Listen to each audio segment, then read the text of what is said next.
Bismillahirrahmanirrahim. Bismillah ma syaallah la yasuqul khair illallah. Bismillah ma syaallah la yasrifu su'a illallah. Bismillah ma syaallah ma kana bi ni'matin fa minallah. Bismillah ma syaallah la haula wa la quwata illa billah. Alhamdulillah wassalatu wassalamu ala rasulillah wa ala alihi wa ashabihi wa mawalah. Ashhadu an la ilaha illallah wahdahu la syarika lah wa ashhadu anna muhammadan abduhu wa rasuluh la nabiyya ba'dah. Allahumma salli wa sallim ala nabiyyina Muhammadin wa ala alihi wa ashabihi rasulillahi ajma'in. Rabbi israh li sadri wa yassir li amri wahlul 'uqdatam min lisani yafqahu qawli wa saddid lisani wahdi qalbi bihaqqi nabiyyika Muhammadin sallallahu alaihi wa alihi wasallam. Allahumma inni as'aluka fahman nabiyyin wa hifzal mursalin wa ilhamal malaikatil muqarrabin. Allahumma aghnina bi'ilmi wa zayyinna bihilmi wa akrimna bitaqwa wa jamilna bil'afiyah birahmatika ya arhamar rahimin. Walhamdulillahi rabbil alamin. Amma ba'du. Ya, sama-sama kita hormati Ketua Kepengurusan Masjid Nazirul Iman dan seluruh staf, bapak-bapak, ibu-ibu, hadirin wal hadirat yang dimuliakan Allah Subhanahu wa taala. Semoga kita selalu di dalam rahmat Allah Subhanahu wa taala. Amin. Allahumma amin. Pertama-tama marilah senantiasa kita bersyukur kepada Allah yang telah memberikan kita nikmat yang tidak bisa kita hitung. Terutama adalah nikmatul iman dan Islam, yang dengan kenikmatan itu pada hari ini kita sujud di hadapan Allah Subhanahu wa taala. Semoga Allah Subhanahu wa taala senantiasa kuatkan iman Islam kita, selalu dibimbing langkah kaki kita dengan hidayahnya, sehingga setiap bagian daripada hidup kita, setiap tarikan daripada nafas kita, setiap langkahan kaki kita senantiasa menuju keridhaan Allah Subhanahu wa taala. Amin. Allahumma amin. Salam dan salawat senantiasa kita hadiahkan kepada Nabiyuna wa Nabiyukum Muhammad sallallahu alaihi wa alihi wasallam. Allahumma salli ala Sayyidina Muhammad wa ala ali Sayyidina Muhammad.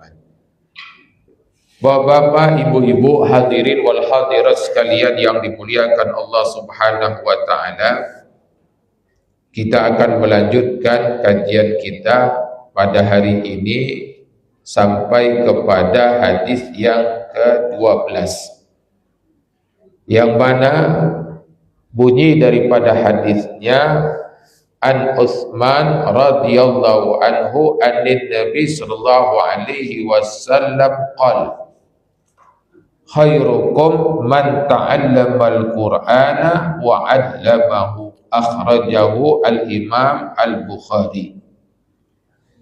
Sebaik-baik kalian adalah siapa orang yang belajar dan mengajarkan daripada Al-Quran. Ini hadis berkaitan fi fadailil Quran wa ta'allami al-ilma,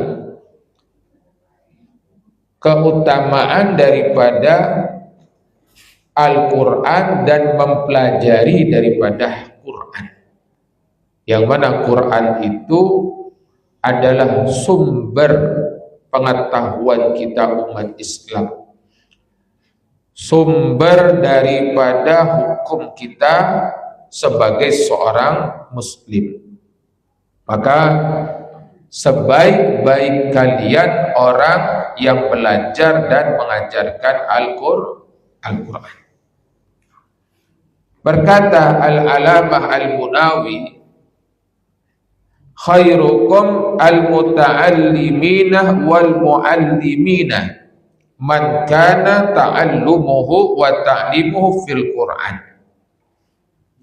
Beliau katakan daripada hadis ini, sebaik-baik kalian itu al-muta'allimina wal-mu'allimin, orang yang belajar dan mengajarkan, orang yang belajar dan mengajarkan, man kana ta'allumuhu wa ta'limuhu fil Quran, siapa yang mengajarnya dan belajarnya itu pada Al-Quran, la fi ghairihi, tidak pada yang lainnya.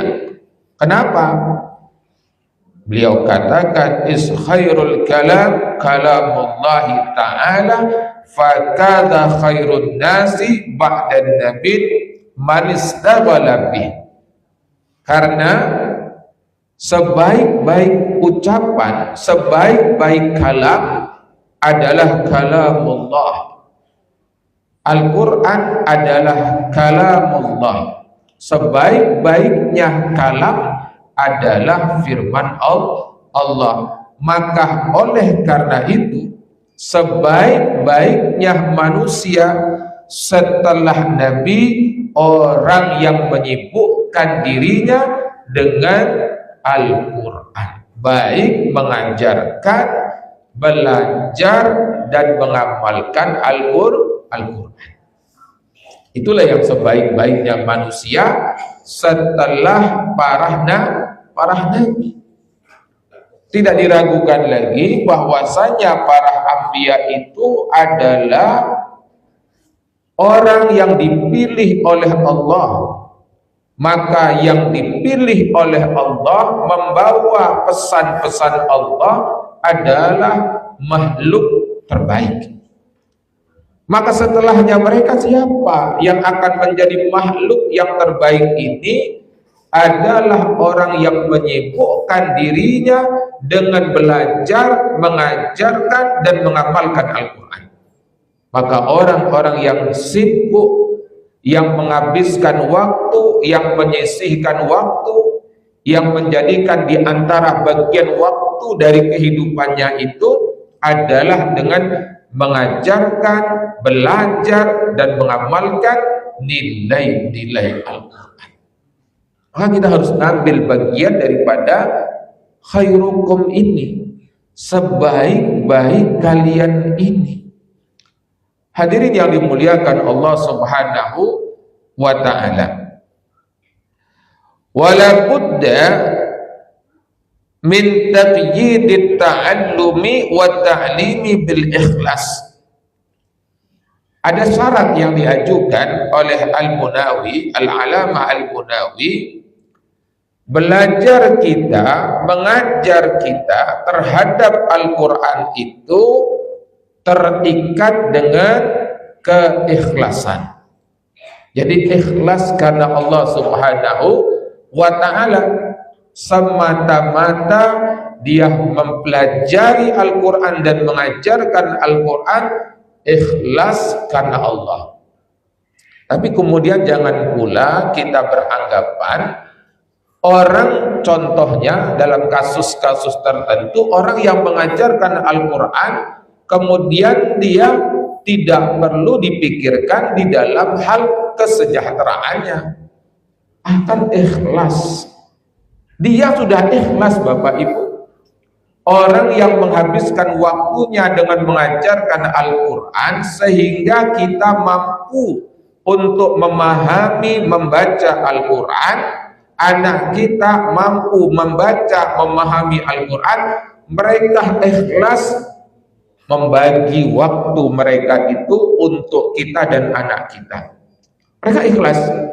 Tapi sebagai kewajiban kemanusiaan kita, tidak boleh kemudian mengabaikan kesejahteraan mereka, karena mereka manusia yang butuh makan, yang butuh hidup, yang juga butuh dengan kelayakan hidup sebagaimana manusia-manusia lainnya. Jadi ini masalah kewajiban kemanusiaan kita memberikan kesejahteraan kepada orang yang sudah menjadikan sebagian atau separuh hidup mereka dengan mengajarkan Al-Quran itu tidak boleh dibenturkan dengan arti daripada keikhlasan. Jadi sama-sama ikhlas, yang ngajar ikhlas, yang belajar juga ikhlas. Faman akhlasahuma wa tahallaqa bihima dakhala fi zamratil anbiya. Maka dikatakan oleh beliau Al-Alamah Al-Munawi, maka siapa orang yang ikhlas kemudian berakhlak, maka dia akan dimasukkan ke dalam kelompok daripada para nabi. Jadi kalau kita mengajarkan Quran, belajar Quran, ikhlas, kemudian kita mengamalkan Al-Quran dalam perilaku sikap kita sehari-hari, maka kita menjadi bagian min zumratil anbiya, kelompoknya daripada para nabi. Subhanallah, ini makom yang luar biasa, ini kedudukan yang luar biasa. Bagaimana aktivitas kita yang bersentuhan dengan Al-Quran dan nilai-nilai Al-Quran itu menjadikan kita sebagai bagiannya para anbiya. Ma'asyiral ikhwan yang dimuliakan Allah Subhanahu wa ta'ala. Kemudian dalam satu hadis Nabi yang lainnya menjelaskan tentang keutamaan daripada orang yang mempelajari dan mengajarkan Al-Quran itu. Nabi kita Muhammad SAW bersabda, wa majtama'a qaumun fi baitin min buyutillah. Tidaklah satu kaum berkumpul di salah satu daripada rumah Allah Subhanahu wa ta'ala, yatluna kitab Allah wa yatadarasunahu bainahum, membaca Al-Quran dan mempelajari Al-Quran itu di antara mereka. Jadi mereka buat halaqah Quran, belajar Quran, mempelajari Al-Quran. Maka apa yang akan didapatkan oleh kelompok ini? Illa nazalat alaihimus sakinah, kecuali akan turun ketenangan. Orang yang belajar Quran, mengajarkan Al-Quran, maka saat itu akan turun ketenangan, akan turun rahmat Allah Subhanahu wa ta'ala, wa khasyahumur rahmah, maka rahmat Allah itu akan meliputi daripada mereka. Kemudian apa? Tidak hanya sampai di situ, wa khafathumul malaikah, malaikat pun akan berkumpul, karena malaikat itu diperintahkan oleh Allah Subhanahu wa ta'ala untuk bertebaran di muka bumi, mencari tempat-tempat yang terbaik seperti ini, yaitu orang yang mempelajari ilmu-ilmu Allah, yang mempelajari daripada Al-Quran. Maka tak kala telah ditemukan tempat itu, malaikat yang menemukan akan berseru, hayo mari berkumpul ke sini. Malaikat berkumpul. Sebagaimana kita duduk yang seperti ini malaikat berkumpul. Kemudian tidak hanya itu saja, wa dzakarahumullah fi man indah, kita dibanggakan oleh Allah di hadapan para malaikat.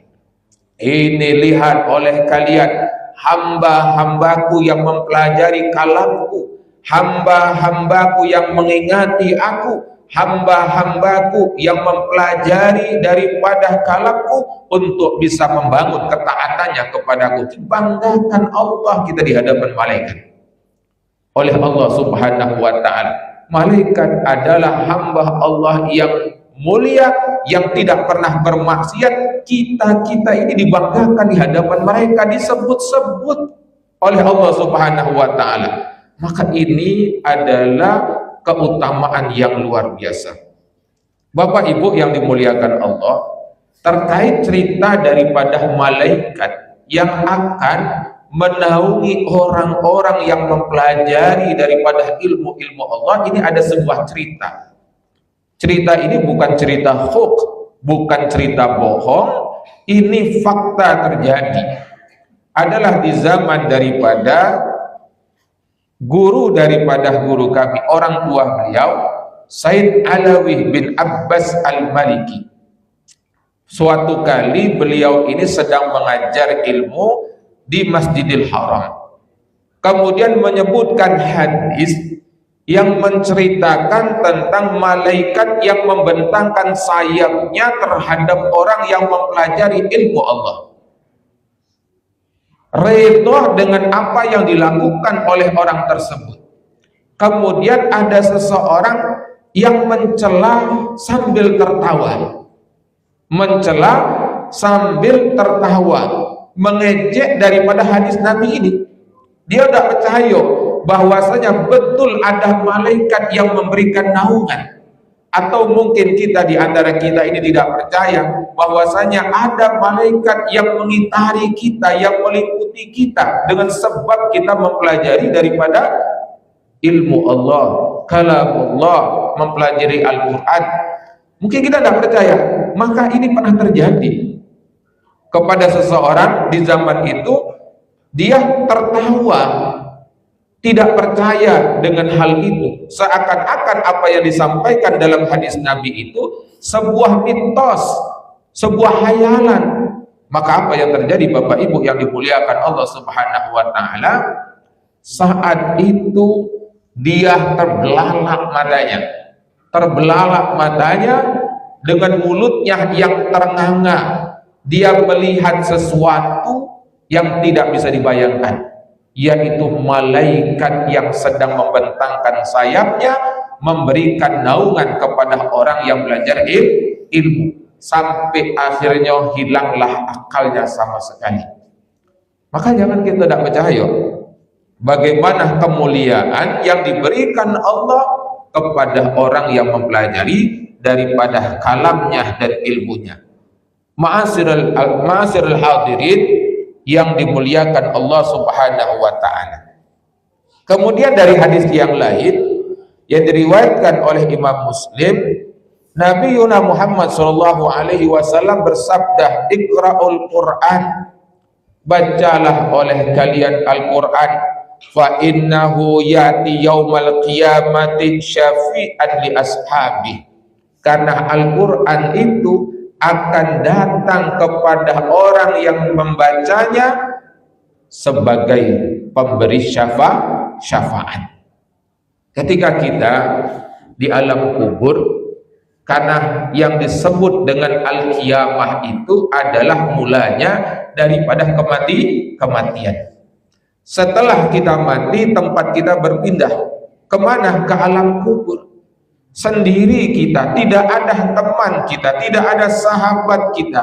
Maka di antara teman kita, sahabat kita yang menemani kita dalam kesendirian itu adalah Al-Quran yang menjadi bacaan kita.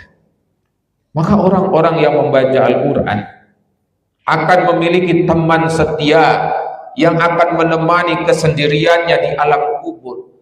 Maka ini adalah merupakan dorongan motivasi kepada kita untuk tidak menghilangkan kesempatan kita untuk menjadikan hari-hari kita itu diantaranya adalah dengan tilawatul Quran, membaca Al-Quran, mentadaburi daripada Al-Quran. Ma'asyiral ikhwan yang dimuliakan Allah Subhanahu wa Ta'ala, di antara lagi bahwasanya manfaat Al-Quran itu adalah menerangi rumah kita. Nawiru buyutakum bitilawatil Quran, terangilah rumah-rumah kalian itu dengan bacaan Al-Quran. Bahkan malaikat nanti bisa melihat rumah kita itu dari kejauhan karena memiliki sinar yang memancar. Sebab apa?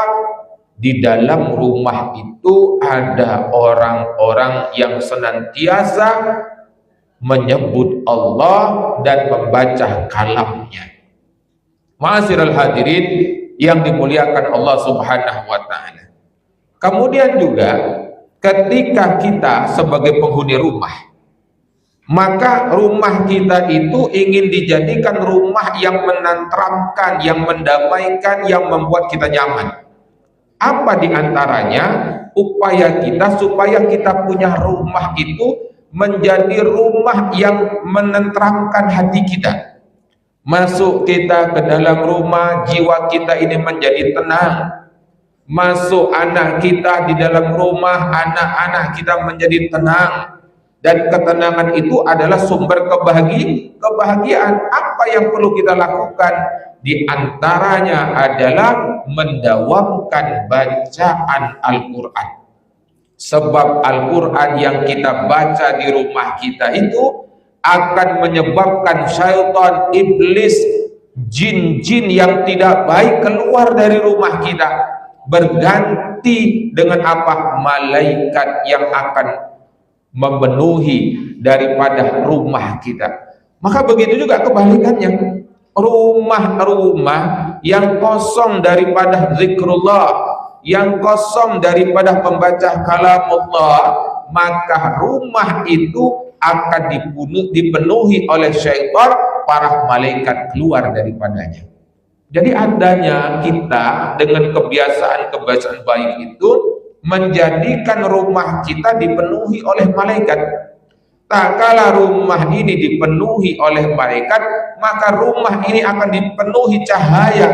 Maka tak kala cahaya itu berada di rumah kita, maka itulah daripada ketenangan, ketentraman, kedamaian yang akan kita rasakan. Sebab rumah yang dipenuhi oleh malaikat akan menyebabkan turun daripada rahmat Allah Subhanahu wa ta'ala. Bapak Ibu yang dimuliakan Allah Subhanahu wa ta'ala. Kemudian hadis ini memiliki kaitan juga kepada hadis yang selanjutnya.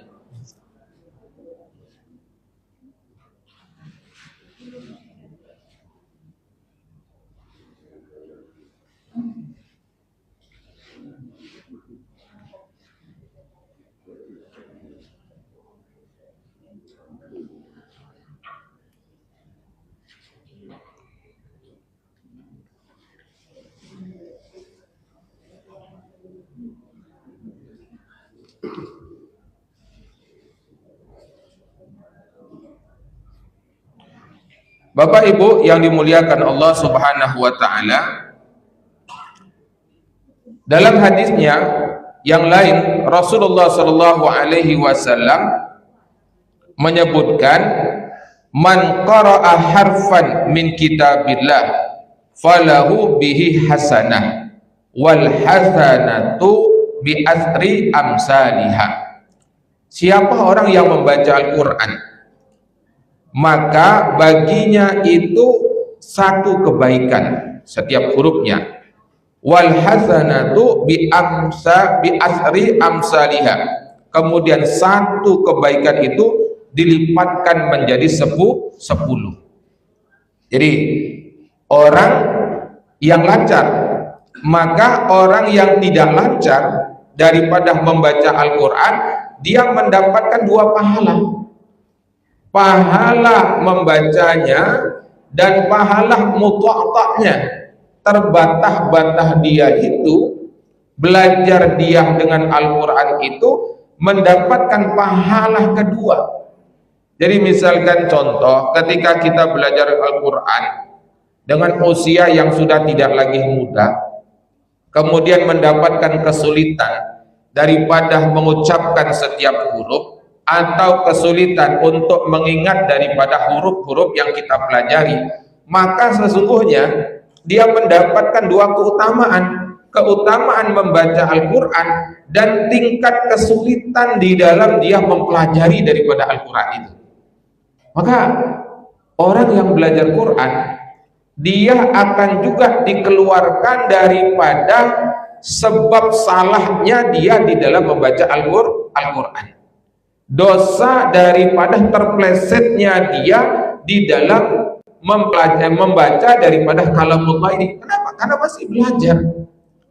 Tapi kalau orang yang sudah tidak lagi belajar, kemudian dia dengan semau-maunya dia membaca kalamullah ini, karena kalamullah ini ada aturan, ada tata caranya. Di antaranya itu warattilil Qur'ana bitartila, bacalah Al-Quran itu dengan tartil. Dan membaca Al-Quran itu dengan tartil adalah bitajwid, dengan adanya tajwid. Dia baca Quran tadi semau-maunya, maka dia membacanya itu dalam keadaan berdosa. Tidak berdosa kapan? Ketika dia dalam masa belajar. Sampai kapan? Sampai meninggal dunia. Dia pacak-pacak sempurna di dalam menyebutkan setiap huruf itu, tapi terus dia belajar, maka dia mendapatkan kedua utamaan tadi. Kemudian dia pun mendapatkan daripada kemaafan, daripada kealfaan dia di dalam menyebutkan atau adanya kekeliruan ketika dia membaca daripada Al-Quran. Jadi keutamaannya luar biasa. Bapak Ibu yang dimuliakan Allah Subhanahu wa taala, inilah yang bisa kami sampaikan. Mudah-mudahan memberikan manfaat kepada kita semuanya, dan semoga kita menjadi orang yang cinta kepada Al-Quran. Keluarga kita keluarga yang cinta kepada Al-Quran, dan jangan dinomorduakan Al-Quran itu. Karena bagi sebagian daripada kita ada yang menganggap sudah khatam Al-Quran, sudah selesai belajar. Padahal sesungguhnya mempelajari Al-Quran itu tidak ada kata berhenti. Terus memperdalami, kemudian mentadaburi, kemudian mengamalkan.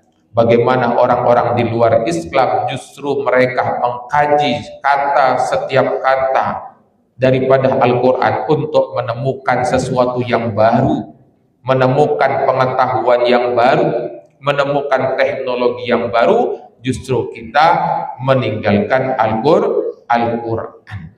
Ini menjadi kecaman, menjadi pelajaran, menjadi pengingat kita bersama. Semoga Allah Subhanahu wa taala jadikan kita pencinta dan pengamal Al-Quran. Wallahu a'lam bissawab. Assalamualaikum warahmatullahi wabarakatuh.